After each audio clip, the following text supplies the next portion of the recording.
as published as under Part 5, under the subheading Evidence. A. General. The Commission may receive evidence in such or any form that it considers to be helpful in fulfilling the terms of reference, whether or not such evidence would be admissible in a court of law. He relied on the word helpful, being in particular reference to the helpfulness to this inquiry and fulfilling our terms of reference, irrespective of whether such evidence would be admissible in a court of law. Clearly, that is a much wider reception of evidence than might ordinarily be the case. He referred us in addition to Rule 43. Rule 43, under the heading Witnesses, states the Commissioners shall consider any evidence adduced that is relevant to the inquiry and the terms of reference. Where evidence is challenged or objected to on any ground, the Commissioners shall give only such weight to it that the evidence as they determine to be appropriate, having regard to all the circumstances. It will be immediately seen that it is a very widely drafted rule. That is not by accident. We drafted the rules, and it seems to us that it was necessary for the purposes of this inquiry to have them drafted that widely. He reminded us that the rule is really about the weight of that's to be given to the evidence that is adduced, rather than its admissibility. Thus, the combination of those rules permits us to hear the evidence and to determine what, if any, weight to give to it, rather than to exclude it altogether. That, as you will appreciate, is what we have done. Having identified those rules, he suggested that the relevance was twofold. Firstly, how both LMCS and PARIA dealt with the families in communicating what was happening at the time. And secondly, what support either company gave to the victims whilst they waited in the car park for news of their loved ones. He went on to submit that it must be a core part of an ICT or such other organisation in an emergency to open channels of communication and what financial support could, would or should be given. Mr. Ramadar, his notice has not yet arrived, he referred us in his support for the submissions having been made by Mr. Hossein Shah to the terms of reference, in particular Part 2, little 6,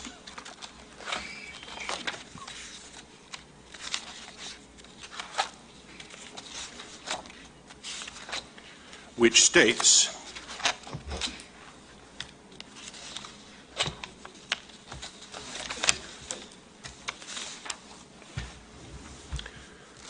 to make such findings, observations and recommendations arising out of its deliberations as may be deemed appropriate in relation to, little 6, making any other recommendations that may be deemed necessary in the circumstances.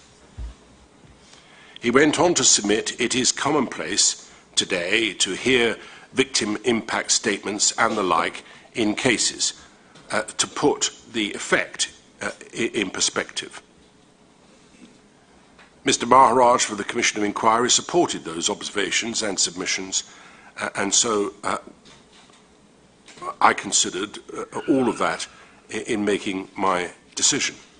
Yesterday, as I say, I formed the view that the following statements were admissible and therefore I permitted them to be read. Miss Vanessa Cussie, she made her statement on the 28th of September of last year. She is the wife of Rishi Nagasar, and that evidence has been on the website since that time.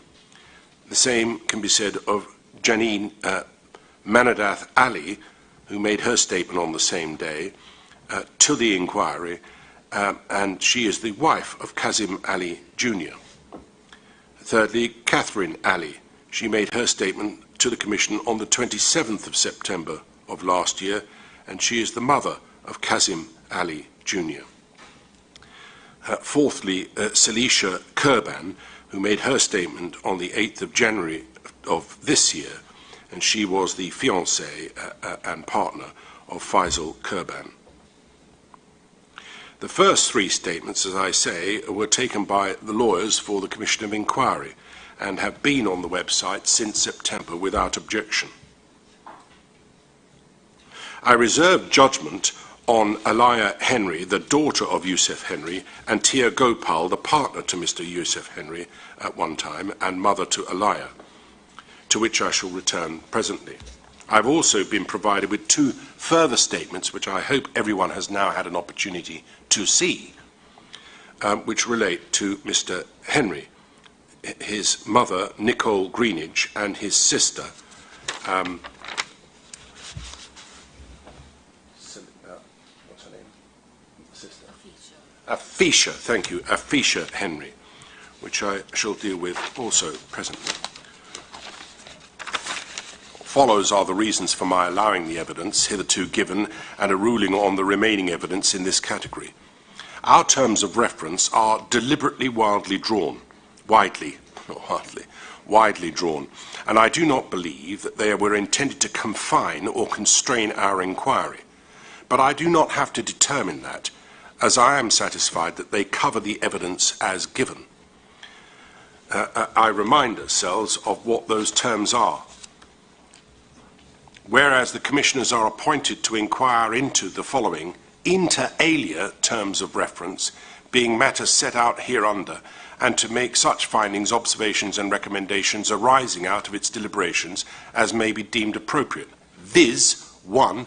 To inquire into little 13, and examine all other material circumstances leading up to and surrounding the incidents which took place on February the 25th that led to the tragic deaths of the 4 LMCS divers and continuing up to the recovery of their bodies. 2. To make such findings, observations and recommendations arising out of its deliberations as may be deemed appropriate in relation to 6. Making any other recommendations that may be deemed necessary in the circumstances. The rules, as Mr. Hussein Shah pointed out, are extremely wide, as I have already said. We are not hidebound by the normal admissibility rules in a court and leaving the weight to us to determine what it should be, if any at all, on evidence that we deem relevant at this stage. The combination of these rules are intended to give us the widest possible width and flexibility of approach that does justice to the issues and those engaged in this process. Nothing in PARIA's documentation, i.e. policy statements, emergency response procedures, plans, incident command system, or any other documents of that kind, or LMCS's HSE manual or anything else, deals with communication by the employer or contractor with the victims' families in an emergency situation. They should.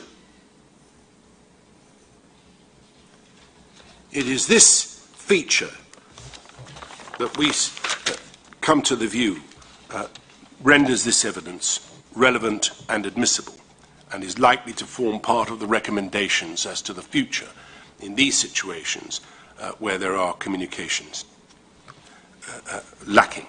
I leave aside whether it is best practice on the international standards to have in place a policy that deals with communications with family and relatives and the public. It is our view that common decency to keep the families informed and to provide proper facilities to them was the prerequisite here.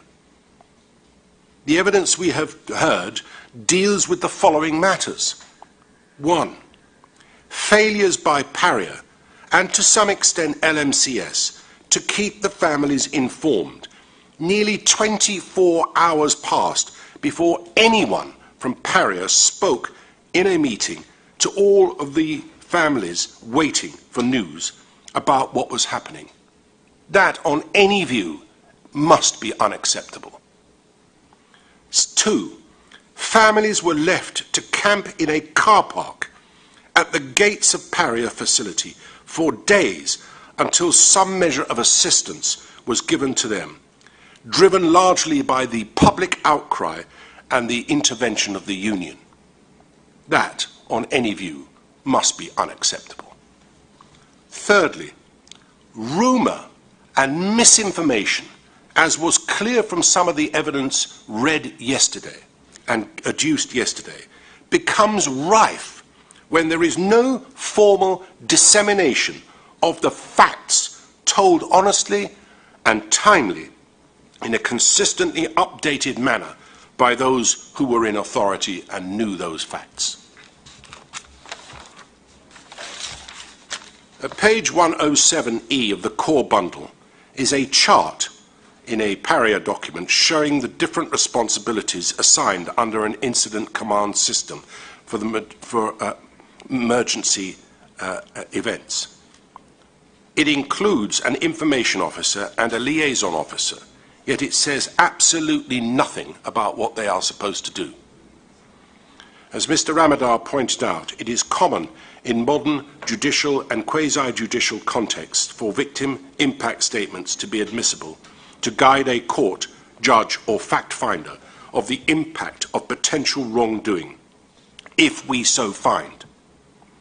There is no mechanism in this Commission of Inquiry to hear the impact of decisions made during this incident at a later time. It is therefore, in our view, important to hear it now. There is inevitably a degree of emotion involved in the giving of that evidence, and that inevitably causes some prejudice. As there was indeed when Miss Balkisoon gave her evidence in a tearful manner on occasion, and when Mr. Piper expressed his point of view in the most forceful and emotional manner about his role in the ICT. As fact finders, we are able to set aside emotion from the task that we have solemnly undertaken to perform. There must be a humanitarian element to any future emergency response plan that includes honest, regular communication with the immediate families of those most affected by the emergency unfolding. It is our task to discover where things went wrong and or how actions could be improved. Flowing from that is the need to identify and recommend action for the future. We have no doubt at all that these witnesses can provide important evidence that will shape the kind of recommendations that all organisations required to have an emergency response consider the way in which they communicate with and treat the potential victims of a disaster or tragedy. As such, I will permit the evidence, partially edited, of 2 statements that we've been provided with yesterday from Nicole Greenidge, she is the mother of Mr. Henry, and Afisha Henry, who is the sister of Yusuf Henry. They've been edited a little and they will be permitted to give their evidence later today. This leaves 2 other witnesses. Aliyah Henry is an 11-year-old girl.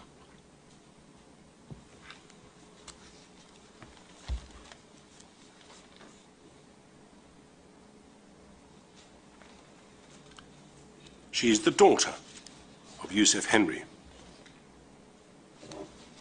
It's a short, heartfelt statement setting out her loss. I am not going to exclude it. Her mother, Tia Maria Gopal, also makes a short statement, but it seems to me adds little to what we already have. We will hear all of this evidence at the end of today. That is my ruling on the matter. Thank you very much. Thank you. Can I turn to a couple of housekeeping matters?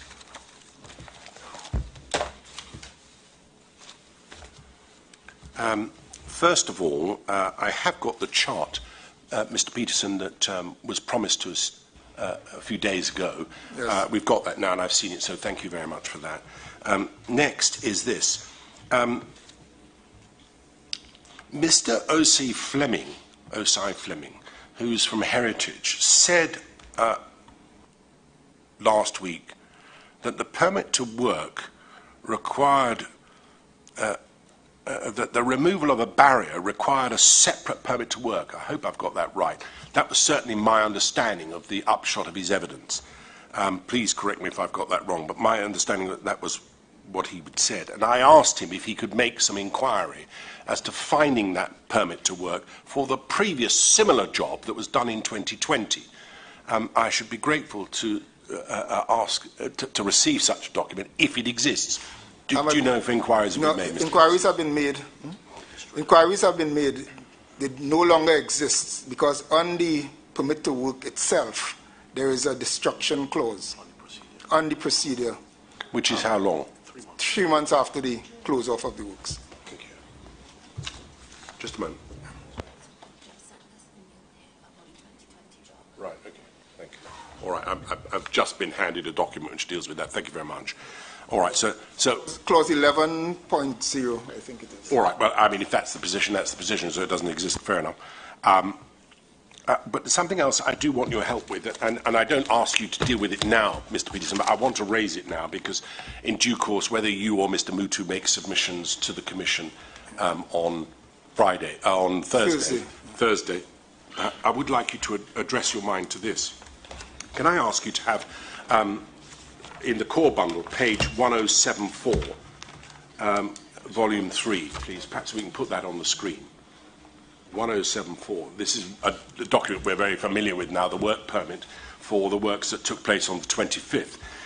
In the subsequent pages, at page 1075, there is the work permit that is dated for the 13th of January, or February, sorry, relating to the same works that took place. Yes, you can see that. So you can see there that it deals with the works in their totality. I had to write it down the side column, as we can see. My concern is this, and what I want is someone to help me with it in due course. It mentions, of course, the installation of a migration barrier and so on. If Mr. Osei Fleming is correct and that it needed a separate work permit for the removal of same, there clearly isn't one, so that is a flaw or feature of it. But what I'm concerned about is this, is that is it right that had those works gone ahead as planned when this work permit was issued, the one we're seeing on the screen? In other words, the Dexter Guerra incident with the moving of the barge which interrupted that, with all works having to come to a standstill for what, 10 days or so. If that work permit had allowed all of the works to take place, it included, did it not, the removal of the hyperbaric chamber and all the things that are set out there, and I need to deal with them all now. And the subsequent work permit, the one that, can we go back please to 1074, that we've been spending a lot of time on, would simply never have arisen. Because all the work would have been done, it seems to me, as I presently understand it, under that original work permit. So it was only because of Dexter Guerra's error in moving the barge before the permit had been issued that this new permit had to be created 10 days later in order for the works to then continue. So if someone could deal with that for me, yes. I would be grateful. I would seek to assist you further, sir, but I could immediately say that had Guerra not done that he ought not to have done, then that still doesn't displace a separate permit to remove the barriers. Because that would have been the last act, so to speak. And that's why the trend of the cross-examination was that the new riser had to be installed and the longer T-tool to apply from the top to remove the barriers, as they did to put them in. Right. But we'll deal with that we'll seek to assist you. If you could, because I just want to get my head around I'll be able to aspect. I'll be grateful for that. Thank you. Yes, and lastly this, I had a letter a moment ago. If you give me a moment. Yes, here it is.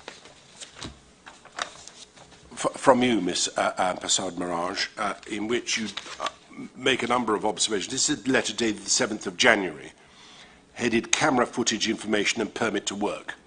Right? First of all, it seems to me that the vast bulk of that, I take it this is on the website, is it? Yes, it is on the website. The vast bulk of what you're saying there seems to me to be partly submissions. And, you know, obviously you're entitled to make those submissions during your address to the Commission. The last thing you mention is a permit to work for the 15th of February of 2022. Well, I think that's it, isn't it? The one that we were looking at. My understanding is a permit to work lasts 7 days. And therefore, the permit to work that we're looking at there, not that one, sorry, go back to page 1075.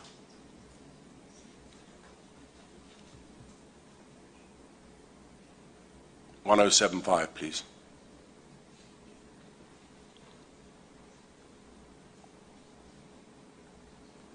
Yes, that one. Isn't that it?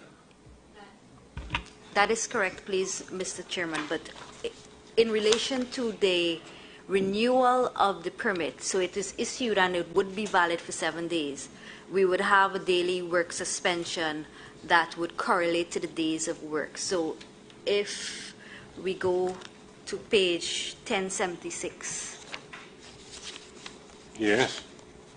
At daily work suspension, we will see the dates or the times and shifts that the permit would have been suspended, and then, of course, when it would have been reactivated, so as to say, within that time frame. Well, it can't be reactivated. It lapses after 7 days. Within that time frame of 7 days. Right. That's correct. Yeah. Yes. So when we have gone through the documents, and we do know that that we had all the work that would have been carried out were permitted works, there is no activation for the 15th of February 2022. So we can also... You're saying it should appear on there? It should appear there, that's correct. Well, it clearly doesn't. Yes. So what are you asking for? So we were asking for the actual permit that we believe that there was a second permit that has not... Intervening permit? Yes, after this. But why would that be necessary? If you've got a permit to work, as this document is, setting out all the works that are to be done, if it's not filled in appropriately on the back of the form, then that's a point you can make, isn't it? It is. But it seems to me that there is, A, no need for a fresh permit. What there is a need for is to indicate that you're lifting a suspension, if that's what you were doing. Well, on that particular day, there was a day that the hot works were done. So it was a crucial day of events in the scheme of the works being performed. So what are you asking for? So we're asking, if it doesn't exist, it does not exist. But we do know that they were permitted works. And being that it doesn't appear on the permit, the date, that material date, the request is being made for PARIA to check its records and indeed confirm same or not. Well, the only hot work certificate that I've been looking at is at 1077. Yes, and that is valid for 30 days. That's the certificate that goes along with the work to be done. And in the revalidation of conditions on that document, it sets out that the work was suspended on the 17th of February. You go to 1078. And that would have been after the incident with Dex Guerra. Yes. So scroll 1078, scroll the other way, please. Yeah, do you see there, on the 17th of February, Mr. Marajad Singh, who's the applicant. Work was suspended. And work suspended that would have remarks. coincided with the incident with Mr. Guerra. Yeah. Yeah, but the material time that we're looking for is the 15th. It may have been... Okay, well, help me, Mr. Peterson, if there is a document for the 15th. Of February. Yes. Yes. Is there a separate work permit for the 15th of February? I've certainly not come across one. I hadn't appreciated it was necessary either. Yeah, I'll be surprised because we have been trying to scrub and supply everything that was relevant around that time. So, but we'll double check. There's no harm in double check. If you would do that, thank you very much. All right, I think that deals with all the domestic chores that we need to deal with this morning. And so we come back to our witness, Mr. Maharaj. Mr. Chedi, I think. But Mr. Chairman, thanks for the opportunity of perusing this evidence last night. I think it's unfair for Mr. Chedi to now place himself in this Commission of Inquiry. I say that for this reason. The Commission has been assisted by numerous divers and the evidence. From reading Mr. Chedi's statement, it seems that he had the comfort of sitting, reading all the evidence online, probably listening to a lot of it, and construct his statement in some attempt to either answer some of the divers that came before or critique them, as the case may be, without those witnesses who sought to assist the Commission being given the opportunity to critique his evidence. So his evidence is standing pristine, unchallenged by their expertise.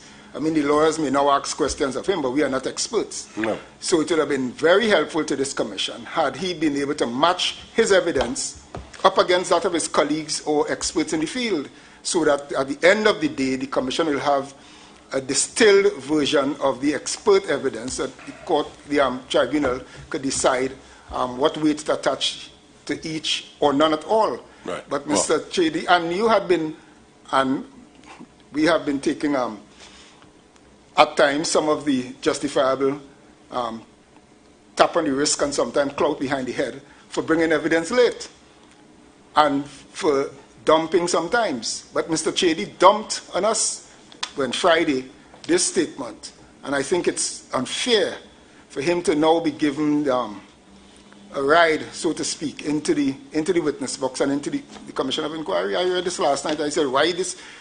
Because when I look at it, and I heard my friend for the union dropped his name sometime last week. I didn't pay much attention because I didn't know who he was. But I have been advised by those who... I'm not clear on what your application is. I'm coming to that. Right. I have been advised by those who instruct me that Mr. Chedi had been a feature in the media on this topic since probably March. Last year. Since last year. Right. And to wait until the closing hours of this commission to now come and bring this evidence. I would ask you, but I heard the tenor of your ruling and interpretation of your proceedings, to exclude this evidence. But if I'm overruled on that, then I ask you the next best thing, applying no weight to it. Right. Well, can I say, first of all, I share some of your concerns, as I know does Mr. Wilson, that this evidence is served extremely late. I can't put it any higher than that, extremely late. It is why I was at pains to ensure that everyone appreciated that it was in existence. I think everyone was contacted, just a moment, on Friday, wasn't they? Everyone was contacted on Friday and told about it specifically.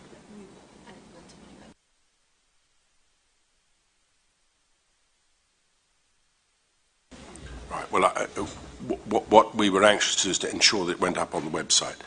I have to say, I've taken the view that being provided with the statement, it was not incumbent, well, it was incumbent on us to at least consider it.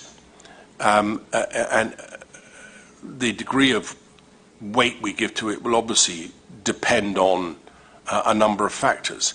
I have been partially troubled, as it, I hope, is obvious, by the late service of it, not least because after this witness gives his evidence, we have an expert giving evidence who, as far as I'm aware, has not had an opportunity to even consider this either. neither has any party had the opportunity to consider whether they have any expert that they would wish to call that might counter what he has in his put in his evidence. There is no question but that he provides some useful evidence for the Commission of Inquiry. But that it is late is a feature which we can't ignore. I am reluctant to exclude it, tempting though that was when I first received it so late, because it does seem to me that if it can provide some assistance to us overall, it's something we should consider. I'm mindful, for example, that Mr. Pegas yesterday made clear there are things in it that affect his client, which he's had no opportunity to consider. And indeed, I have no idea at this stage whether Mr. Pegas will need to ask him any questions following instructions. But it is unfortunate that that was not provided before the witness, Mr. Seals, gave evidence, because clearly it affects him. So there are features about it which I don't seek to hide. I am unhappy about.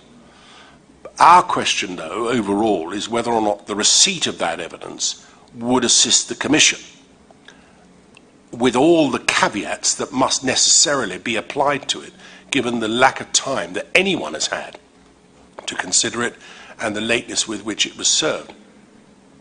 I don't know what the answer to the lateness is. It sort of doesn't matter, really. So I am concerned about it in the same way as you are, but I don't believe it would be appropriate for us to exclude it, although I do accept that the weight to which we attach any of the things that Dr. Chetty has said is something that will have to be considered in the light of the fact that no one has had an opportunity to consider it at any great length, or to have any expert that might seek to countervail that which he is saying. So on the one hand, as I say, I'm not going to exclude it, but I will hear submissions in due course as to the weight to be attached to it and why that weight should be reduced, if anything, as I suspect you might say, to zero. But it seems to us not right to exclude it, given that it might provide some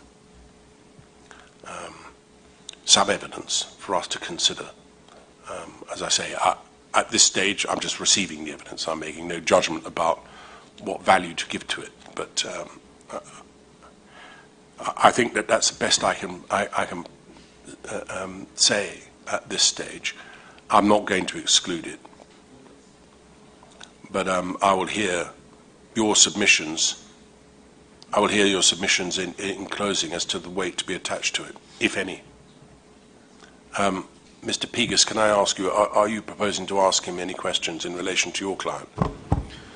Unfortunately, I would have to put some questions to this witness, because what he included in his statement is at variance with my instructions. Right, and had you had this in advance, you would have wished to have put that to Mr. Seals when he was here to give evidence? Definitely. Yes.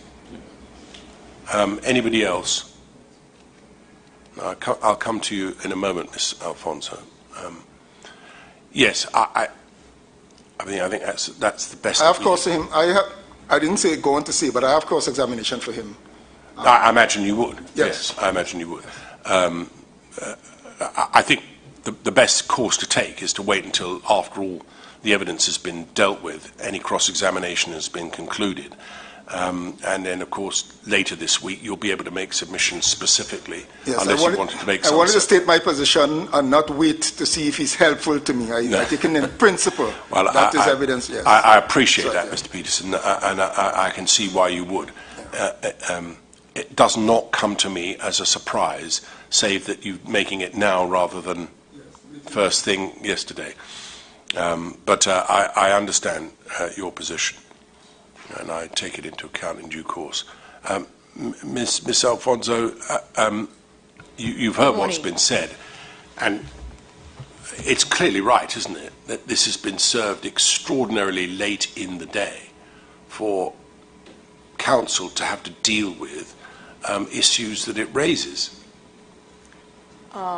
Mr. Chairman, again, if a defense is required, this was a witness that we representing the union would have alerted the commission to in the late part of November. Yes, but alerting us doesn't help us, does it? I mean, what does that mean? What does that mean? Oh, we got somebody who might give evidence. Well, so? So, okay, in the absence of a response that said, well, okay, if you think that's a viable witness, then proceed to prepare a witness statement for him. We didn't get that kind of response, so we felt that this would be somebody that the commission would in fact interview. No, forgive me, Miss Alfonso. He had almost nothing whatever to do with the events on the 25th. Except for the short exchange that he describes, no. Yeah, but I mean, with the greatest respect, doesn't really matter, does it, in the scheme of things? The evidence that he gives now is as an expert giving general evidence about what might or might not have taken place had he been asked at the time.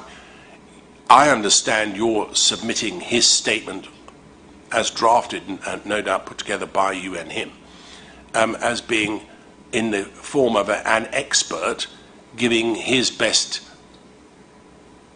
evidence about what he thought could or could not be done on the day. Indeed, that is correct. That's relying on expert testimony. We, as a commission, already had expert testimony, which is to be called this afternoon, or later on this morning. It was not necessary, as I understand it, to go to the expense, yet more expense, of another expert.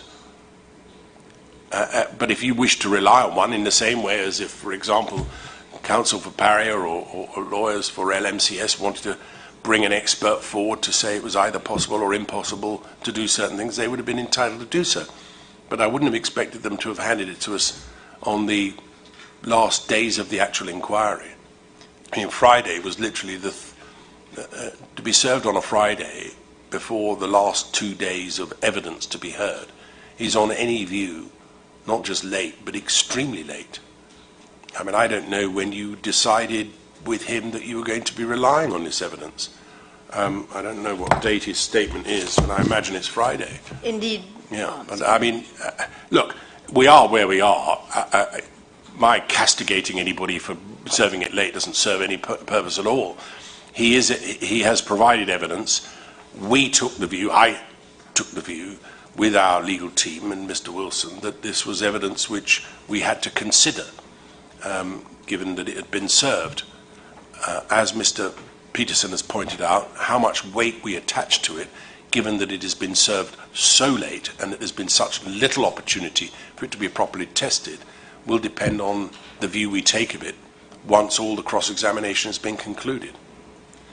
Well, Mr. Chairman, as I said, Mr. Peterson and any other attorney present and the Commission itself, I can make what they can from it. Certainly, Dr. Cherry was somebody who assisted us in understanding the evidence that was being led from various divers, which were either associated with PARIA or Heritage or called on the scene by somebody.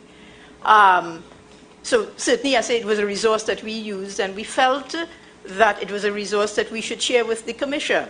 Not, as I said, having put forward his name in November, I said, at that time, it did not occur to me that, okay, we should now proceed to do a witness statement. That's I have to say, with subsequent discussions with members of the Commission's legal team. Yeah, well, Ms. Alfonso, as I say, we are where we are. Hundreds of names have been advanced to this Commission as potential witnesses. There has to be a limit to where we are drawing a line. This was a witness who said virtually nothing, as I understand it, about the events itself on the 25th and was being proffered as an expert. We had an expert. Didn't need anyone else. Mr. Chairman, I said, really, we thought that we were facilitating Dr. Cherry in putting together, a witness statement in a viable form. Ms. Alfonso, it may well be so. But, serving it on Friday of last week is, on any view, an extremely late. I mean, you don't need me to tell you this. You've been a lawyer long enough. You know what the situation is. You would not have been happy if representatives from PARIA had dumped a statement on you of this kind of detail days before the conclusion of the inquiry, you would not have been happy, and you would have been understandably unhappy. But that's where we are, isn't it? I mean, unfortunately, that's what's happened. As I've said, I'm not going to exclude it for pretty much the same reasons that I've identified in the admissibility of the victims' families. We have a very broad remit. We're entitled to take into account all the evidence. What we determine is the weight to be attached to that evidence will come in due course when we take our time to consider all of the evidence in the round. And I will have to bear in mind that this is a witness who was served so late that people have had very little opportunity to digest it, to be able to get any contrary evidence from other expert testimony. None of us are experts in this field. And so we will have to consider the extent to which anything he says is either corroborated elsewhere and or is capable of being accepted because it's not contradicted or sought to be undermined. But where it is, we will have to give it very careful consideration as to whether we can accept it at all. That's where we are, all right? But I will hear in the course of the next 3 days any submissions that anyone wants to make about it. And certainly we will try to address it as well, Mr. Chairman, in my closing. Again, I want to assure the Commission we were attempting to be helpful and to facilitate this witness. I'm sure you were. Let's without any further ado, get him in and conclude his evidence. Yes, can we have Dr. Chetty, please?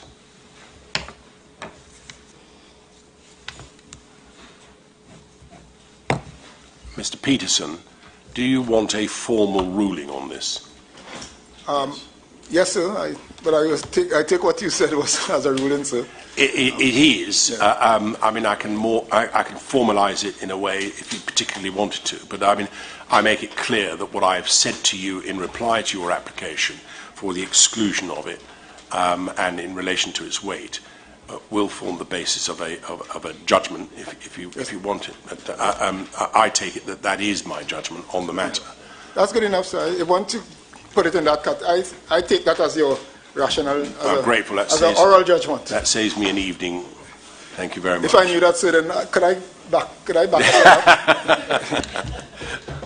Yes, thanks for that. Dr. Chetty, please.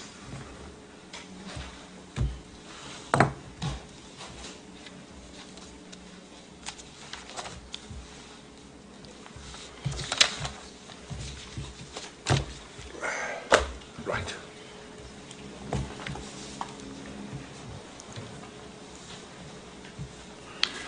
Doctor, you're still on oath, all right? Yes, sir. And we were about to hear cross-examination from, I believe it was Mr. Pegas. Yes. Mr. Pegas, I understand you've taken some instructions and you do have questions for this witness. Indeed so, Mr. Chairman. Yes, all right. Well, go ahead. I need to just give me a moment. I need to just find my copy of it. Where is it?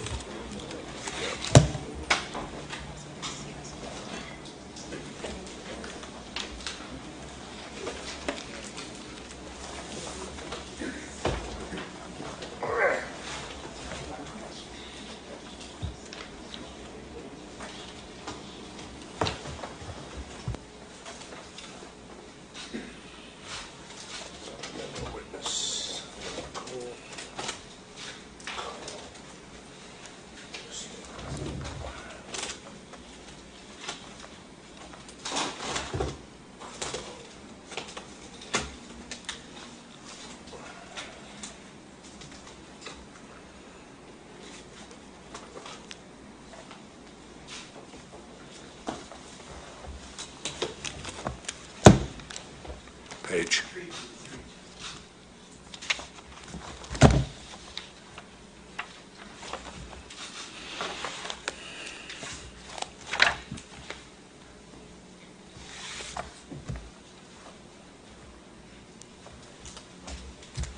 Sorry, Doctor, just can't find my copy of your statement at the moment.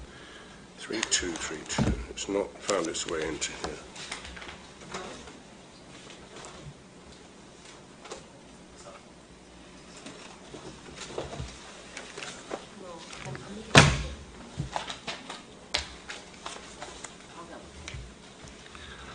I need my copy because I've marked it quite considerably.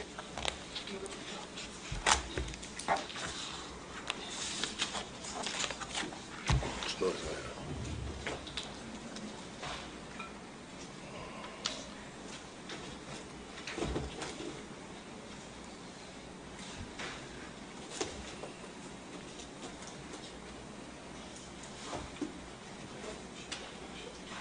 Well, I'm not going to hold up proceedings any further.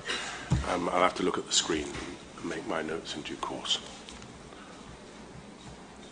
Yes, Mr. Pegas, please proceed. I'm sorry about that. Good morning, Dr. Chedi. Good morning, sir.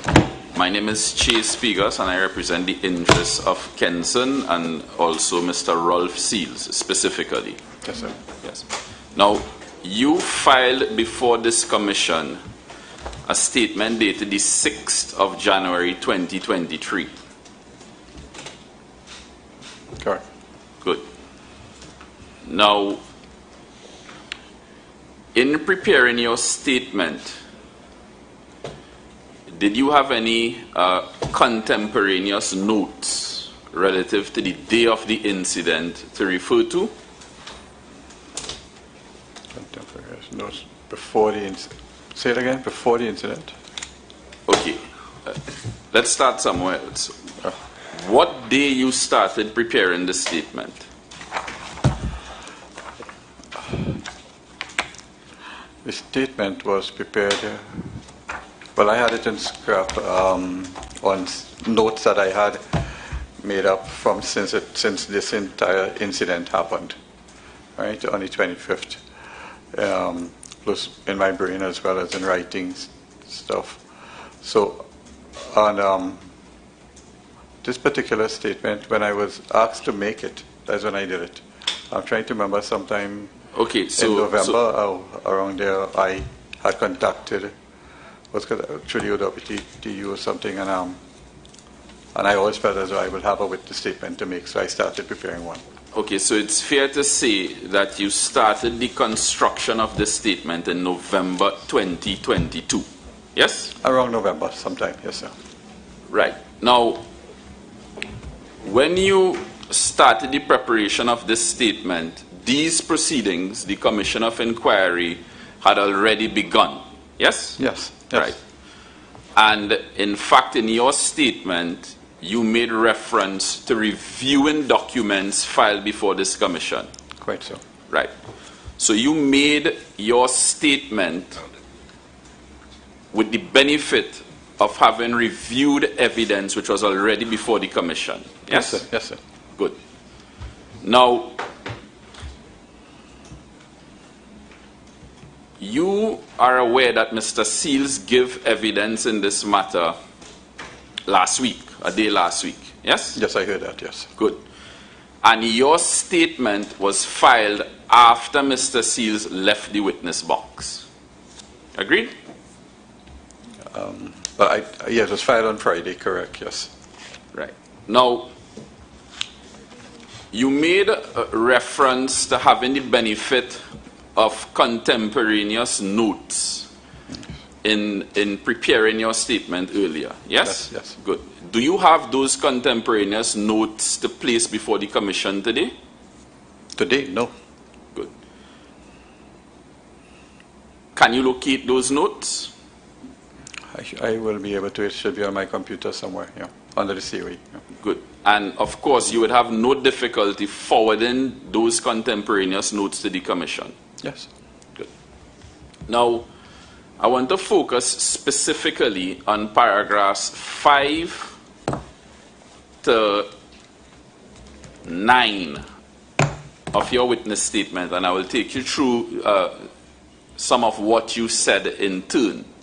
Yes. Yes? Yes. Right. Now, before we proceed, sir, I just want to make it abundantly clear that this is the only part of your statement that I intend to take issue with. Right? Yes, sir. Good. Now, at paragraph 5,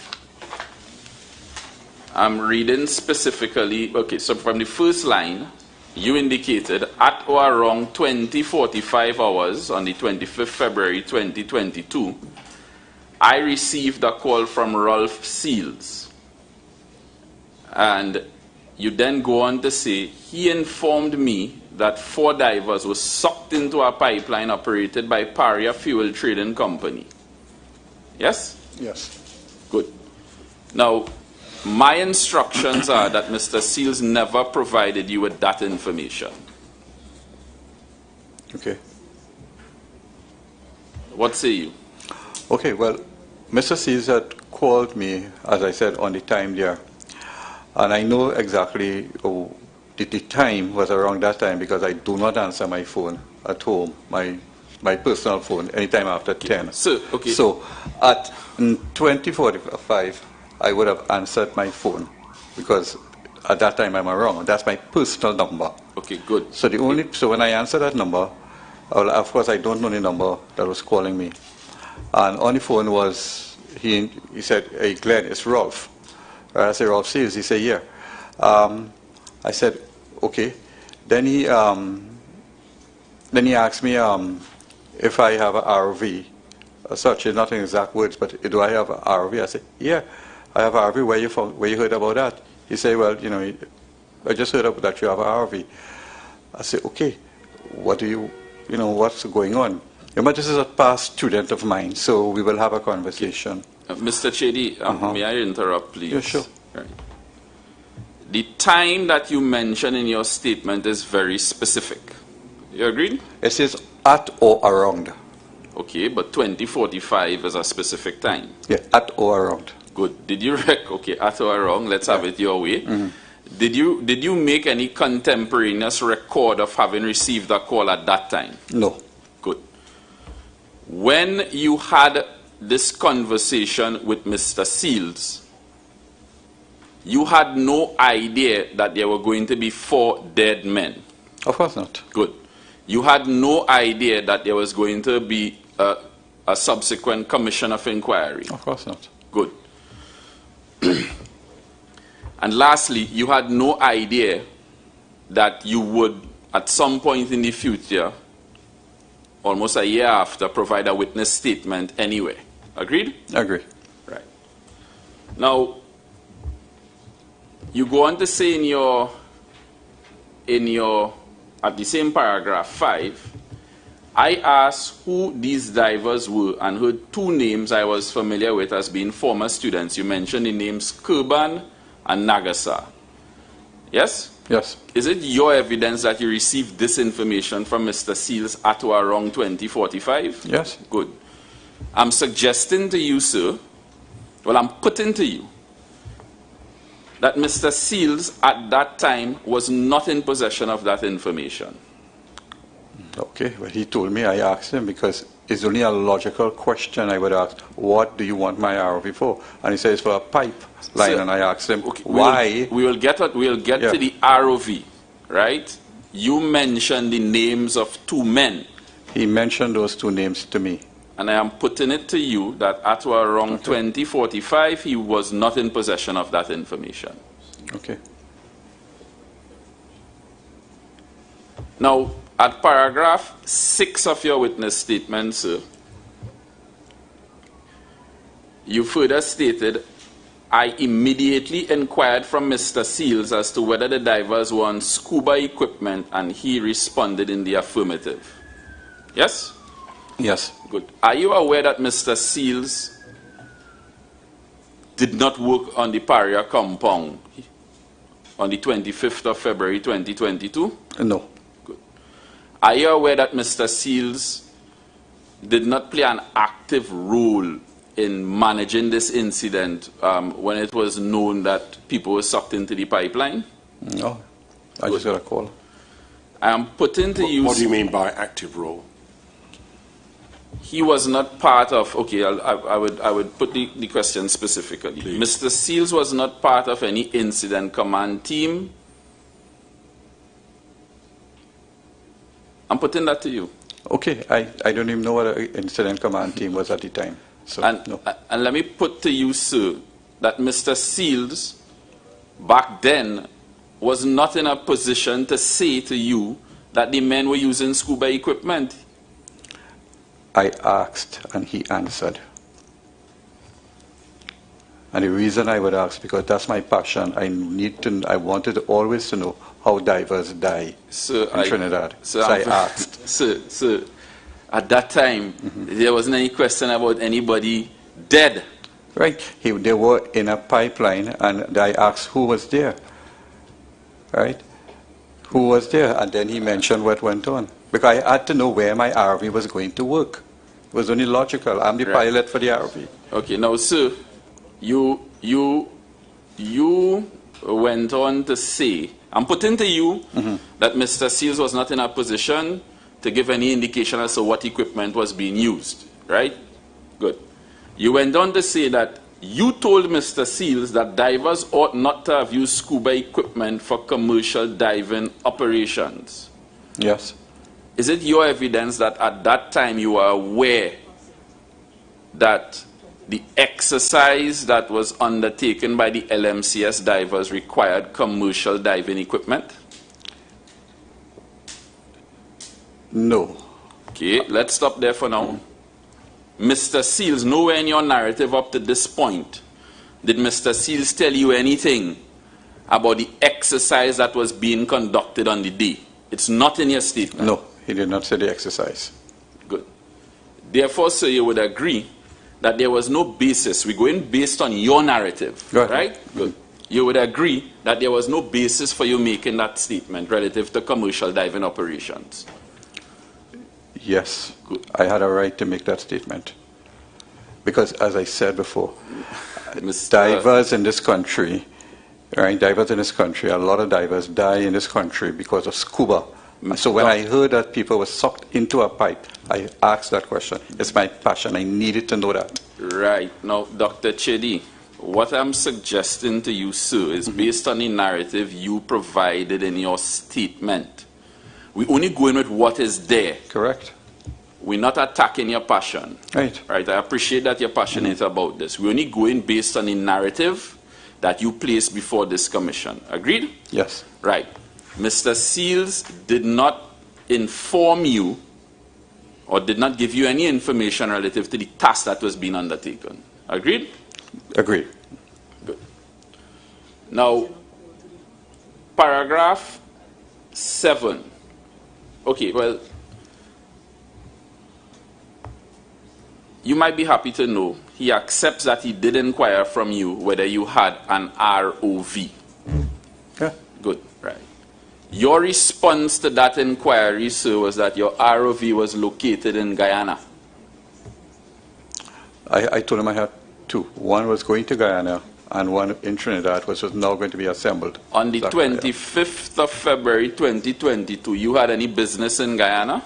Yeah, we were starting a Guyana business under one of our companies. You had any equipment in Guyana? It was going to be sent. It was going to be sent. Yeah. Okay. Right. Now, focusing on paragraph 8, sir, you said in your statement, I further informed Mr. Seals that I remain available to help and assist with respect to the rescue of the divers. Now, I'm happy that that was your position. Let me put to you that you did not say that to Mr. Seals. My instructions are that you had no such conversation with him. As an instructor, as so a no, diver, is it a yes I or no? had an yes, I had it. Yes, I had that. Right. So I'm just putting what my instructions are and you okay, respond. Well, yes. Right. I had that in. And where you go on to say, Mr. Seals responded stating that he would let me know. Yeah. My instructions are that he said no such thing to you. That's my instructions. Yeah, he said such. And focusing on the last line of paragraph 8, I then told Mr. Seals that an air umbilical ought to be inserted into the pipeline as soon as possible in order to assist the trap divers who may be able to reach same.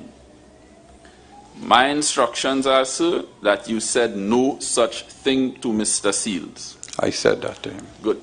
Now, sir, earlier you indicated, and we almost at an end, earlier you indicated that you would have reviewed documentation which were previously filed before this commission, yes? I didn't review the documents. I just heard or read on the papers, that's all. Not review as a, you mean like going and looking at the documents themselves on the website or such? No, I never did. I reviewed things like on the Guardian or whatever on the papers, that sort of thing. Okay. That's what I meant. Okay, so, Yeah. and what you said there is true, yes? Yeah. Good. I would have read about it. Can the witness be taken to paragraph 16 of his statement, please?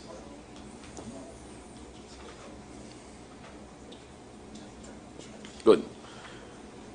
Now, read the first line of paragraph 16. Yeah. Well, that's what I meant. From the review No, from my review of documents filed before this commission. Okay. So hear me out. Right. Go ahead. Now, just less than 1 minute ago, you indicated under oath to the chairman and his co-commissioner that you did not review any documents filed before this commission. Do you accept you said that? Yeah, except I said that. Good. Do you accept that what you're saying at the beginning of paragraph 16 is from my review of documents filed before this commission, and then you continue? Yes. Good. Now, you appreciate that on the one hand saying you didn't review anything that was filed before the commission is different from making a statement that you reviewed documents filed before the commission? Correct, yes. Good. And if you appreciate that it's different, you agree that both of them cannot be true? Well, it's how you read it. No, sir. That is how it is. Sir, it is because sir. in my view, Dr. Chedi, please. I know, but wait. Can I have a word? No, you answer my question. Go ahead. As the, No, I understand what is there, from my review of documents. Dr. Chedi, please, please, right? I am only interested in the answer to my question. Okay. I know you are familiar with the proceedings. The learned chairman would give you the opportunity to say whatever it is you want to say after. Okay, go ahead. Good. Saying to the learned chairman that and didn't review anything filed before this commission is something totally different from saying in your statement from my review of documents filed before this commission. Yes? Yes. Good. In the later statement, what you are saying here is that I did in fact review documents filed before this commission. Yes. Good. And you agree, lastly, I'm not going to ask you which one is the truth or not. You agree both of them cannot be the truth. You can't say on the one hand, I didn't review anything. Under oath, you said that from your chair there this morning. Which is quite true. Good, right. Both of them cannot be the truth, yes? Yes. Okay, thank you very much. No further questions to this witness. Before you leave it, Mr. Pegas, do I understand from the line of cross-examination that you've taken that the only conversation had between Dr. Chedi and your client, Mr. Seals, was about the availability of an ROV? Yes, those are my instructions. Mr. Seals accepts that he did call Dr. Chedi. It was around 9 o'clock on the night in question, sometime thereafter. He inquired whether he had in his possession an ROV, and the answer that he was given is that his ROV was in Guyana. They didn't have any conversation about what took place simply because Mr. Seals didn't have that information. And the learned chairman would be aware that Mr. Seals gave evidence before this commission, and he did indicate such.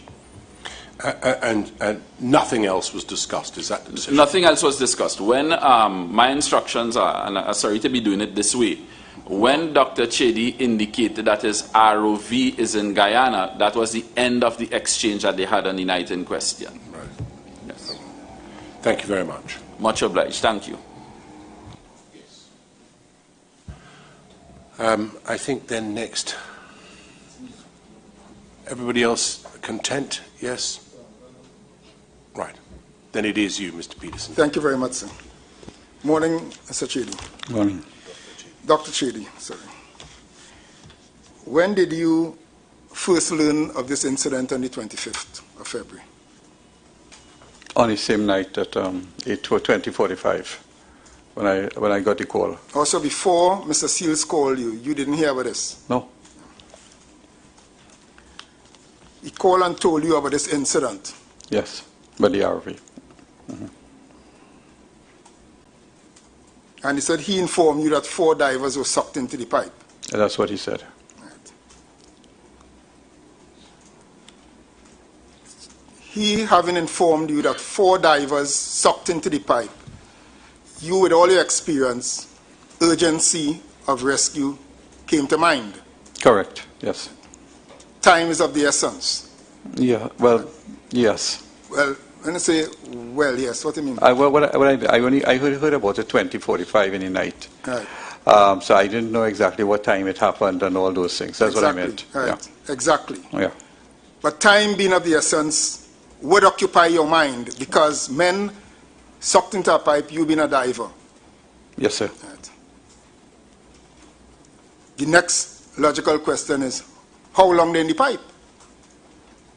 Yes, it's a logical question. But did you pose that logical question? No. All right.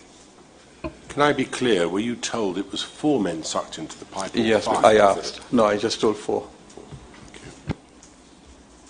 Yeah, because in your statement you said he informed me that 4 divers were sucked into a pipe. Correct. A pipeline. And he asked you for your ROV. Yes, he did. Your next question was what size of pipe? Yes, because because of the size of the RV. Right. And your ROV could not fit. No, it cannot. Right. What you understood to be the purpose of employing that ROV? That's what I asked him. And he said it was to go into the pipe to look for the divers. That's why I asked. There's no logic. I asked that question. Without asking that, you in your experience and owning 2 ROVs, didn't know the purpose of it? For what? Sorry, I ROV. don't understand. I don't understand. The purpose of You the didn't know RV? the purpose of an ROV? Yes, of course. But you asked a different question just now. Which is? You asked me, what would the RV be used for? Right. Right. To go into the pipe to look for the divers. That's what he said. And you understood the wisdom of using an ROV at that time to go into the pipe? At that point in time, yes. But now, as you sit there, you're critical of that employment of the ROV or attempt to employ the ROV? Not totally critical. Some of the critical? use. Some critical. Yeah, part of using an RV. And the extent of your criticism is what? ROVs work by propellers, like a drone underwater Yes. drone. And if there's sediments in the pipe, or if there's oil in the pipe as well, or anything, it could affect the propeller, so the ROV would not move. Again, it may just shut down. So you didn't advise him against using an ROV? I didn't know about pipe, but about oil and all those things. I didn't advise against it. Right. I didn't have any information to not advise. Right. And you inquired from him the identity of the 4 divers? Yes, I asked him, yeah. And according to your statement, Yes. you learned it was Nagasa and Kurban, Yes. 2 of your students. That's when I heard the names, yeah. And that's why I won't forget. Well, Mr. Figures dealt with you on that. 2 of your former students. Correct. Right. You consider yourself to be a very effective instructor. Yes, sir. You realize from your statement, your students seem to disregard what you taught them. Yes, sir. Not only 1 student, But 2. 2. What about the other 2 divers? And I'm going to tell you, it's Michael, Andrew, Faizi, and Rishi. All were your students? 4. Yeah. And all of your students disregard your teaching? Yes. As a teacher, I would have had a problem. But Yeah, because I'm not with them anymore.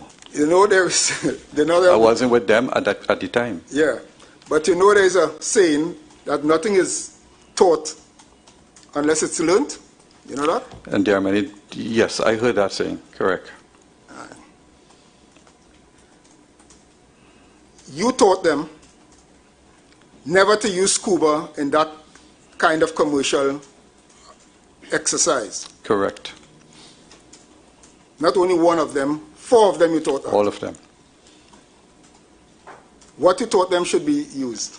Surface supply in habitats. And you also taught them about Delta P in that situation? Yes, they would have seen the videos on Delta P and they would have gone through the manual. No, I asked what you taught them yes. about Delta P in that scenario. Not in that scenario, not in a habitat scenario. It would have been Delta P on the whole, general. But I heard you said something earlier to Mr. Pegas that many divers die in this country using scuba. Yes, sir. Name me 2 divers who died in this country using scuba.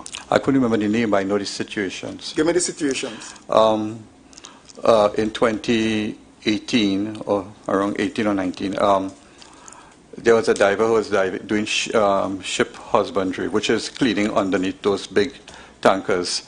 And he was on scuba, and he ran out of air and he died. And it's for a company situated here in Trinidad.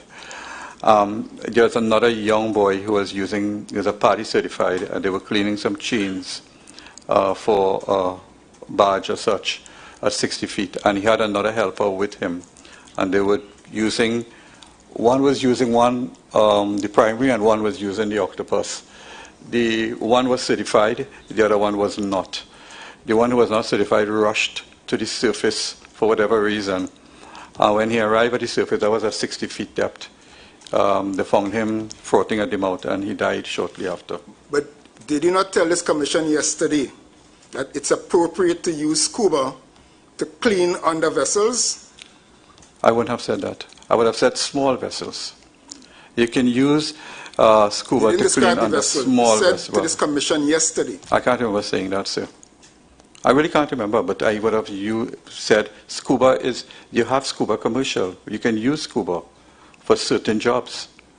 Nothing is wrong with using scuba for certain jobs. Our draft standards has scuba commercial in it. So when you decided in this narrative that scuba was wrongly used at PARIA on the 25th? Once I heard scuba, and I heard that PARIA, because I asked him PARIA, all I could think was oil and gas. You don't ever use scuba for any oil and gas jobs. That's all I heard. And that's what I made that statement. But you didn't know the nature of the job? No, I did not know the exact nature. You don't know whether it was to clean barnacles off one of the tugs? No. But right away you say scuba should be used? Yeah, it's just me and scuba. And nothing wrong using scuba to clean the barnacles off the tugs at PARIA? It depends on the tugs and it depends on the depth and the visibility. What depends on what dependent on the tug you're talking about? Right. The size of the tugs. The same thing with ship husbandry is the size of the tugs. What's the average size of tugs in Trinidad? I don't know. They have them from 50 feet to 100 feet. It's not so much the length, it's the width. How wide are the tugs in Trinidad? You might get them about 30 feet, 40 feet. The idea below a tug, sir, is that you must have access to the surface. Right? The diver must have access to the surface. And if he's cleaning underneath a tug, be it small or like about 20, 30 feet, it would become dirty. It become like soup below there. The diver wouldn't see where he's going. I'm talking about cleaning barnacles, you know? Yeah, it's the same. That's what causes the mess underwater, the dirtiness. So the barnacles.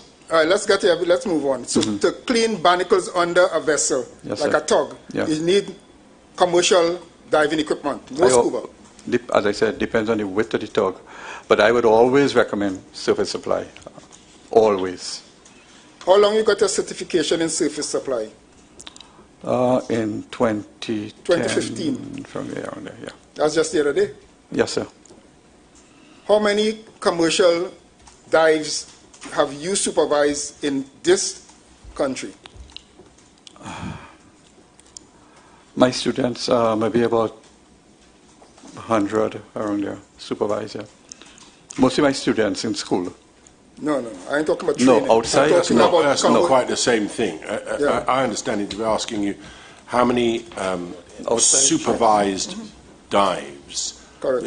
employing that equipment have you been involved in? No, none, except for school in Trinidad. Right, so all you've done is the training exercise. You've Yes. never actually done any practical... No.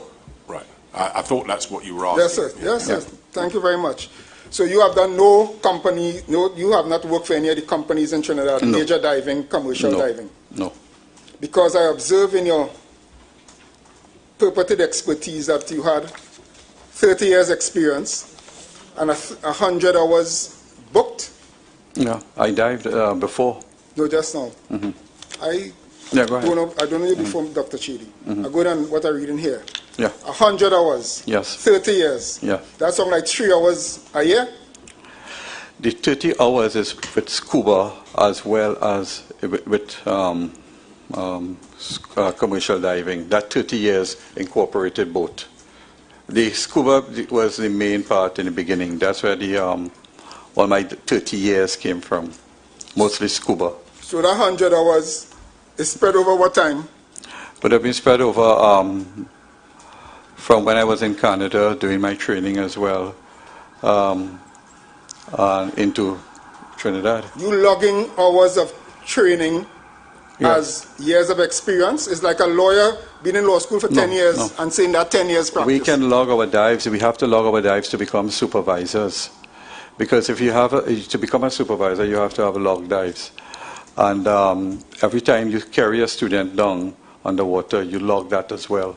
So you have 100 hours, Yes, sir, as And logging hours. inclusive of your training to become a commercial diver. No, to become a commercial diver, you don't have to have 100 hours. No, I know. Right. Tabulating your 100. Your 100 is inclusive of your training, Yes, sir. not experience. No, the experience, as far as what I'm understanding, the experience would be while I am with the students, that is experience of logging our dives as well. Not personal with the hat and hose alone. So post-qualification, how much experience you have post-qualification? Right, How many hours? post-qualification, I would have had maybe about 20 hours, not That much. sounds like a week of diving. And not a week of diving, you dive for an hour when you have a time or 2 hours, that sort of thing. We know we get evidence in this Right. commission before, you know. Oh, okay. So you have about 20 hours post-qualification dive experience, Yes. commercial dive experience. And you think that that qualifies you to be critical of PARIA and other diving operations in this country? No, wait. No, maybe I misunderstood No, you you've about been my very 20 clear. hours. I am critical when I'm also a supervisor, so I had to have all those hours logged as a supervisor. I'm a diving supervisor. I'm not just a diver. I asked you, post-qualification as a commercial diver, how many hours experience you have? Oh, sorry, post. I thought I heard pre. Sorry, that's my fault. Post. You mixing up post and pre? Yeah, well, I wasn't listening maybe that well. Post as a diver, commercial diver you're talking about. Yeah. I would have had close to maybe about 75, 80 log dives around there. That would be supervising. Every student... No, Can I ask, do you have your logbook? Yeah, I have a logbook. I have to get it, yeah. Yeah. Is that available? Yeah. Yes. I just have to find it. Because, I mean, Just have I to retired find a it. long while now. It would have been in the office and somewhere. Well, I mean, a logbook is quite important for a diver, isn't it? Yeah, but I mean, To I'm log your retired, so, dives. yeah. I mean, the logbook shows where you dived, how deep you dived, how long you were diving for, the conditions you were diving in, all of those things, isn't it? Okay, yeah. Well, let me explain how this works with the diving. How diving operates is that as a supervisor, every student you send down, you're able to log it as dive time, not just for the student themselves, not for the student themselves alone, but for you as well as the supervisor. That's how it is. So I have main thing I have is a diver supervisor's logbook. with the hours in it. Mr. Chidi, excuse. Can you tell this commission how many hours are required to get a dive supervisor ticket? Right, that's what the thing is. This was a long time ago. I think it's about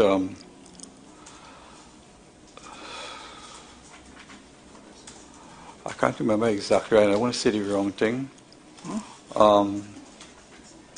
You had to have a unrestricted or a card, and to get that card, you would have had to do about 10 to 20 dives, commercial diving, as to become a commercial diver first.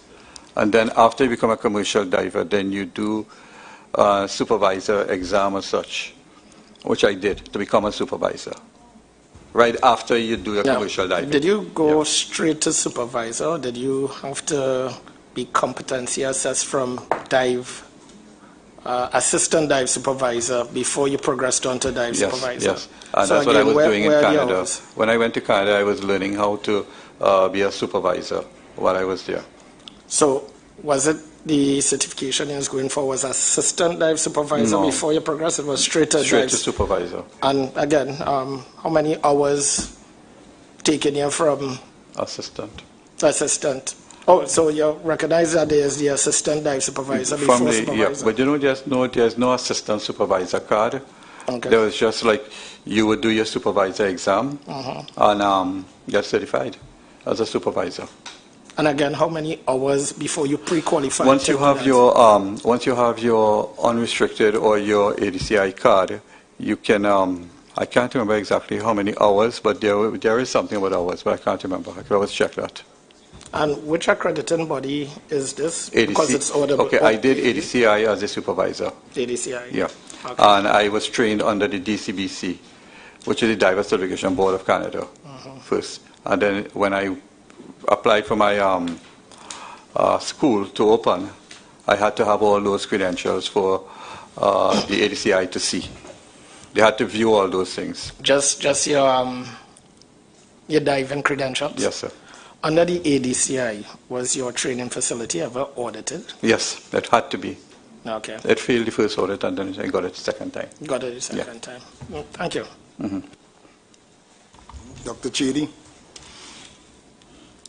after you were certified as a commercial diver, yes, sir. Before you became a supervisor, yes, sir. How many dives did you do? Commercial dives?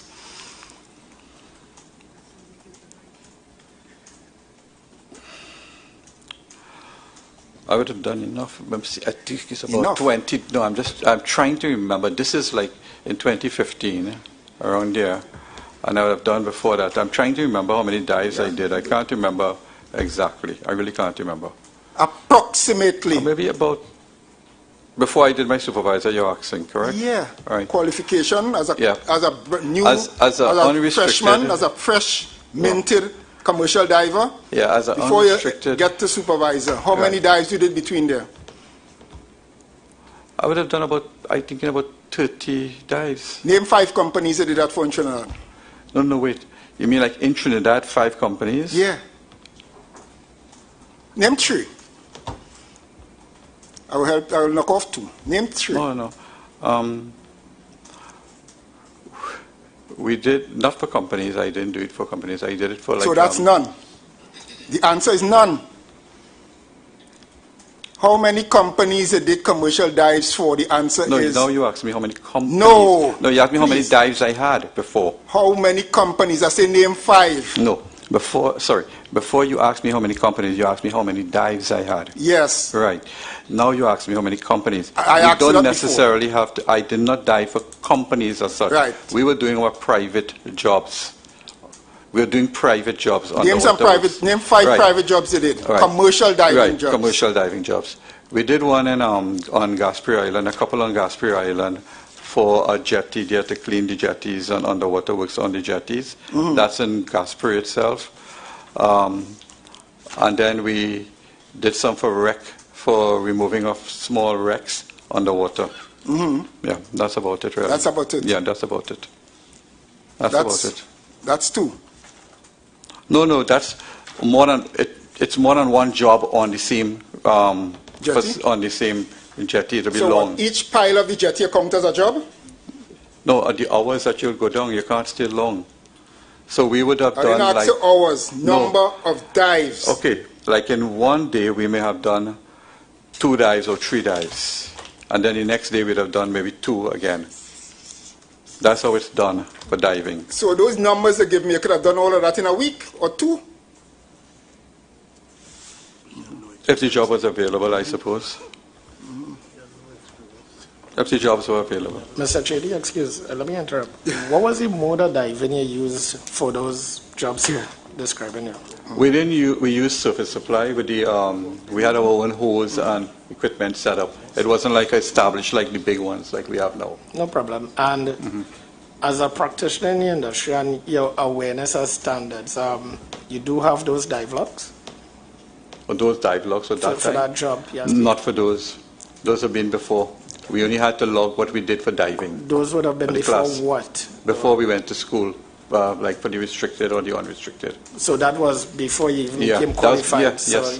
you're not even diving to any standard? No, it wasn't diving. No that was problem. before. Thank you. All right. Yeah. Yeah, but no, Dr. Chidi. Help us here. Yeah. You don't know anything about tendering for diving in the oil and gas industry. You have no experience in that. When you say I have no experience in tendering, But you said in your statement, you attempted to convey yourself or portray yourself as an expert to this commission. correct? And you were giving an opinion in your statement about the evaluating of tendering process in the oil and gas industry. Okay. You have any experience in that? No, sir.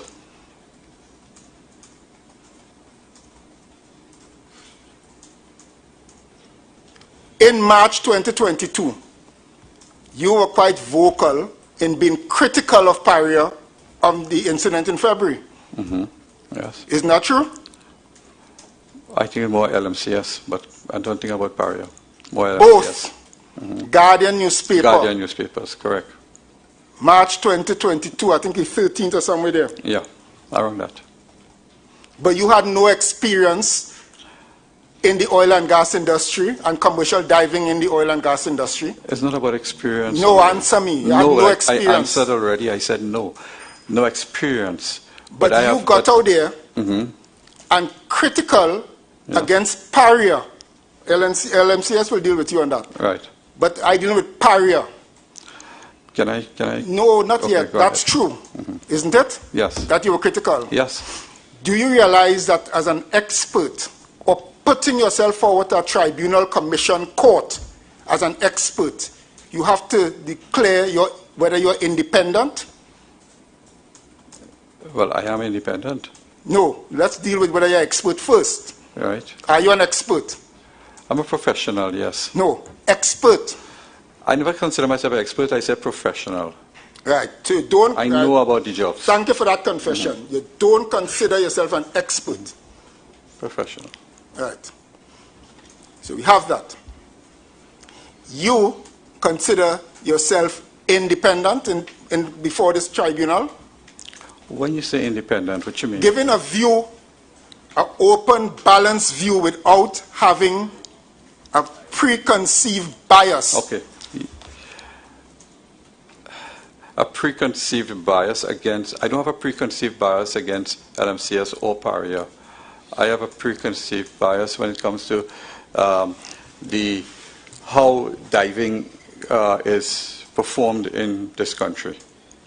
According And how to clients hire their contractors and how the contractors perform in this country. But you have never been hired by any of the big commercial outfits in this country. No, sir. That makes you happy? I don't understand that. If that makes me happy. It makes you sad? What? What would make me happy or sad? The fact that you were never considered to be hired in the oil and gas industry in a commercial capacity. I was always an instructor and I ran a school. I know. That was more of my interest. So you don't hold yourself out as a consultant? Yes? That's the point. And your services have never been accessed by any of the big commercial operators in this country? I have had 4 Isn't that not a persons- fact? No, Answer my question first. No, that's What? not a fact. You have been hired by the big commercial oil and gas commercial When you say outfits in this country? big high-end, when you're like talking about BP, Shell, no, BP, okay, those names, no, no, PARIA, No. Heritage, Petrotrin. no. You want me to continue? No, those are the big names that you call, no, but I've Ask some been more, you called- know. Repsol, Petrocaribe. I said no. What I'm saying... Now I was going on the list to see if you will say yes to any. No. I have been called in on certain smaller jobs by certain smaller companies. Right? There are small companies that work in heritage, and they ask me for simple advice, and they brought their hats by me to check and those things. Right, so I get back to my fundamental question. You have a bias against PARIA, Heritage, Petrotrin for the fact that you were never hired by them. I'm putting that to you. No. Why? That's my question. Why? No. Right, because I never put myself out for jobs with PARIA and Petrotrin, and we have spoken to a lot of these persons who work for the companies in PARIA, but never put out ourselves for that. Mostly of a school. We were school here advising. Dr. Chedi, let's cut through a lot of this. You said that you hold yourself out as a consultant. That means you're available to be retained. Yes, I am. And you have never been. Right. If someone wanted me, I didn't go out there and ask for people for jobs. That's what you're doing today. You're putting yourself out in this commission, at the close of the commission, to market yourself. I regret I had to put that to you, but I'm putting that to you. Okay. Isn't that not true? That is not true. That is definitely not true. You're here to help the commission independently. Correct. But you were critical of PARIA back in March 2022 before you knew the facts. February, March. Yes, I knew the facts that divers had died and where and how they died. Those were the simple facts, not all the integrated facts about, I didn't know about what happened in the habitat and those things. I had nothing like that. And as a professional, don't you think, not having all the facts as you just admit, you should not be out there criticizing an entity? Right. A professional not supposed to do that? No, stop. My area of expertise or professionalism that I was interested in is how the dives are done, right? How dives are carried about by contractors and by clients. Now, I have taught in my school many times. Yeah, we got all of that. Wait. No, don't. And I have taught that scuba should not be used in the oil and gas. I use all my textbooks. We use all the standards and all that. I have sat on the Bureau of Standards here in Trinidad, and I've sang that for many years. So when I hear anytime divers die, once divers die in this country, I am concerned on how they die and where they would have died. Yes, Dr. Chedi, we got No, all of that. No, but I'm going to go on. No, so that's please, my passion, please. and that's no, you what have to I answer my wanted to question, find out. Dr. Chedi. All right. Dr. Chedi, Come on, please. just pause for a minute. Dr. Chedi, this is not an opportunity to make a speech. Yes. You are required to answer the question. And as I've said to many witnesses, the best way of doing that, where possible, is to say yes or no to the question. And if you have a rider to that, a but, a however, you'll be entitled, and I will permit you to make it. But the best way of proceeding is to answer the question first, all right? And try not to get behind why the person's asking the question. Simply ask the question, answer it, all right? Yes, sir. And that way we'll make progress. Can you ask the question again? Can I ask you, Mr. Peterson, do you think you'll be a little while yet? About 10 minutes, sir. Well, let's conclude your cross-examination then before we take Your PhD is not in diving, is it? No, sir.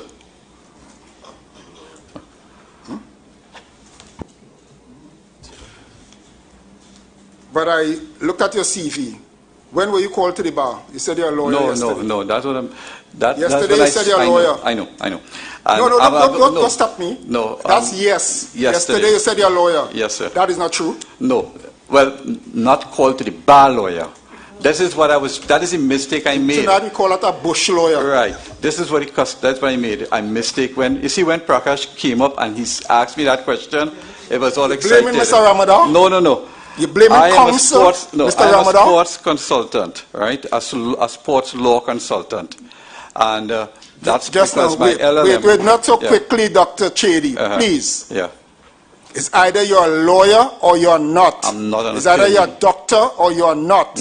It's either you're a carpenter or you're not. Right. I'm not a lawyer practicing in Trinidad. Yesterday, until I just asked you that question, you conveyed to the learned chairman and Commissioner Wilson that you were a member of my honorable profession.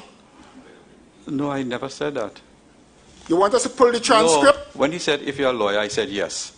Well, that's the point. Yes. You're not a lawyer. No. That's a lie. Sorry to put it to you that way. My grandmother told me that if it's not true, it's a lie. Okay. I don't know if your people tell you otherwise. No, that's fine. So that was a lie. It wasn't a lie. Was a what? It wasn't a lie. It came out wrongly in the excitement. Because I was about to ask you what is your bar number. Right, I know that. And do you know under the Legal Profession Act, you're saying that you're a consultant, do you know under the Legal Profession Act to portray yourself in public or otherwise, or hold yourself out as being a lawyer is an offense? Yeah, I know. You know that? Yes, sir. And you just did that on oath yesterday. You know that? Yes. I hope the Law Association following this commission. Can I say something now? No. Yes, you can. Well, you can seek to explain why you said yesterday you were a lawyer and today you're saying you're not. Right. You can do that. Right. Yesterday when Prakash Mr. Ramadan, we blame him for a lot in this building, but I'm not sure that's his fault. Asked me that when he asked me that, I wasn't thinking about lawyer, I think about diving, and he just said it, and I said yes, and I realized that that was wrong. Well, why didn't you correct it? I should have. Just a moment. Yeah, I should have. Dr. Chedi, you see, we all say things sometimes in the heat of the moment, which we either regret or realize is perhaps not as accurate as we would want it to be. But bearing in mind where you are and that you are on oath, do you not think that the prudent thing to have done would have been to come in here today and say, look, I have to tell you, Mr. Chairman, I reflected on what I was asked yesterday by Mr. Ramadan about whether I was a lawyer. And I, in the heat of the moment, said yes. I'm not actually a fully qualified lawyer. I have practiced some areas of law, if you like, give whatever explanation you want to give. But that would have been the prudent thing to do, to correct the record, wouldn't it? Yeah. Rather than waiting, just in case somebody found out and then asked you, as Mr. Peterson has, about your qualifications or your status. Yeah, well, I realized that yesterday, and I didn't know how to approach it today. I did not know. I was hoping that if Mr. Peterson or somebody asked me, I would have explained my position. Do you appreciate that taking that course affects your credibility? Yeah, I realized that yesterday. What, and it's different today? No, I realized that when I said it. Yes, but I'm saying, why didn't you try and correct it? That's what I want to know. You wanted to say something more. Mr. Peterson was going to say you didn't have to say any more, but I want to know why you didn't correct the error that you appreciated you made yesterday. I was hoping that today I would get a chance. Well, you just have, but it's not really the right circumstances in which to get the chance. Yeah, I realize that. Is there really anything more? Two more questions. No, on that point? No, I would like to see what Dr. Chedi puts on an immigration form when he coming through. You know the form that asks your occupation? I'm from sports law consultant. Sports law consultant. That's where this one? Yeah. I never see one, but I don't even have to take your word for that.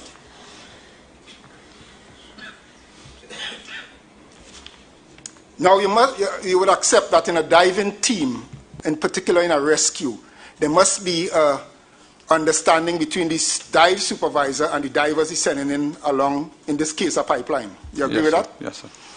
And what would be very helpful in such a risky enterprise is if the team had been diving together previously as a team, like in the World Cup now, as opposed to a throw together team. You agree with that? No. You do agree with that? No. So let us take, for example, you send down a diver and he meets an obstacle like a tank in a pipeline. Yes, sir. Should he bring it out and then go back in to continue his dive, or should he just push it aside and bypass it? Which one would you advise? It depends on the diver at that point and the supervisor. And it depends on the supervisor. Yeah. So if the diver is to leave it and continue, the supervisor would have to know the competencies of that diver, whether that's a good call or whether he should back out and bring out the obstacle and then continue. No, he would, no, not the competencies. He would ask, well, you remember all of these are qualified divers. Yeah. So he would ask the diver, first of all, what do you think about passing it, or if you can leave it, it will snag your line on the way back. Right. And if you feel comfortable to leave it or remove it. And the supervisor has no input in that decision? The supervisor has an input, because it depends on what the diver is saying to him. Once the diver said to him, it looked as though it will snag my line, when I'm coming back, then the supervisor said, take it out. Yeah, but if the diver forms a view, the supervisor goes along with that without challenge? If the diver say, yeah, fine, I go in ahead? Yes. So what's the role of the supervisor in that scenario? It's for the safety of the diver. Right? So he has an input to instruct the diver, no, I think you should come back out. No. He has the option to say yes or no as well, but he will leave it up to the diver who is in the water at the time. But he's relying on the judgment of that diver. Yes. So that's what I'm telling you. But the only way one can assess the integrity of the judgment of that diver is an experience that they had before, relationships. You understand what I'm saying? Yes, but it's not always like that in the diving I know it's not industry. always like that. Yeah, not always like that. But that is the preferred standard. It could be preferred, not a standard, but preferred. The preferred course. Yes. So going into a rescue like in that 30-inch pipeline, a team that having a historical relationship would be important. It will be an added asset. It would be an added asset. And the knowledge of the inside of that pipe to undertake a dive would be crucial information. Yes. And how you go into that pipe, head or foot first, would also be crucial. Yes. A camera will give you that information as to the internal conditions of that pipe, wouldn't it? It will help. Right. And a light on your head, as you described yesterday, going in foot first would not assist you. No, sir. It's only if you go in head first. Correct. But I know one asked me, but those lights can come off, so you can hold it. Well, that light could come off. Yeah. So the supervisor and the diver will make that decision at the JSA that he will hold it if he's going on feet first. Yes. And we usually move it around, so you can hold it down. But remember, he's holding other things too, huh? Wouldn't he be holding a tank to assist the diver when he reaches a diver? No. Wouldn't he be holding a backup tank? The backup tank would be hooked up to him. Where? He won't be holding. In this scenario, most likely it will be under the arm area over here, not on the back, because the tank will penetrate the tank as well as the diver's size and 28 inches.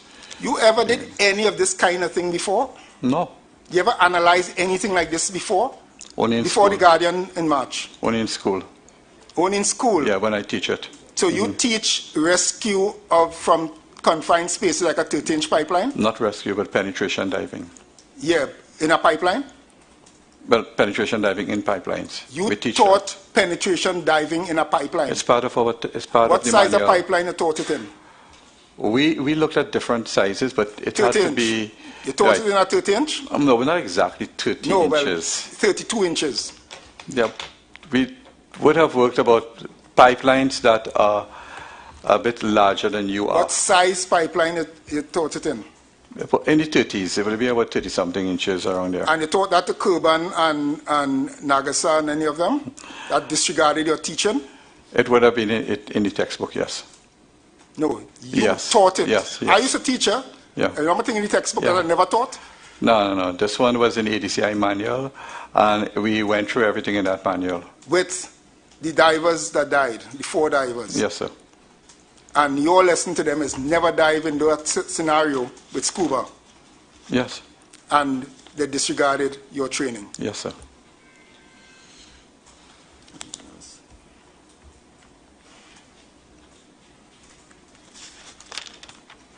Let me just check, please, Mr. Chairman. To be fair, Mr. Peterson, they didn't dive in the pipe, they were sucked into it. That's true. No, but I mean the habitat. No, they didn't dive into they were in the habitat using scuba, which you say should never have been done. Yeah. Right. Thank you, Mr. Chairman. Mr. Chaley, while we wait on Mr. Peterson, just let me interject here. Again, conducting that type of training, where did you, where are the pipelines located that you conducted penetration dives? No, these were never done on practicals, only theory. Only theory? Only in theory. Okay. Never practicals. It was not what... So therefore it wouldn't have had a diameter pipeline you went in, because you just said you taught them on 30-inch About pipelines. 32 inch, we would have it as part On of the theory. theory. Yeah, part of the theory. Thank you for that. We were not told, we were never allowed to teach that like in an actual scenario as part of our training. Part of my training, I did penetration dives, actual in water tenders and everything. No, we weren't. And it was, ADCI doesn't have that. under the ADC College of Oceanarian. Well, under the ADCI standards, we were not allowed to do that. Okay, no problem. Just in theory. Yeah, just in Okay. theory. Mr. Chairman, I was finished by that last question, excitement. So this training and teaching in different sizes of pipe and thing, 30-something inches, is just book thing? Yes, sir. No fellas, hey, tomorrow we're going out in the sea and go to put along some pipeline and we dive? No. That's like a doctor learning and never did a cut. Well, A surgeon? in the recent 6th edition of the manual, we were not allowed to do that sort of diving. So Training, you have not diver taught training. actual practical diving? In a Penetration pipeline. diving. In a pipeline. Penetration diving? Penetration, yeah, be clear. I mean, he says he dives in. Well, so we got the 20 hours already. Yeah. The penetration diving, you never actually did the practical to that? No. We are not allowed to do that in school. To teach it in school, we are not allowed to do that. Realize the commissioner just told you he did it, right? He That's did it. no We were not questions. allowed to do it. Wow.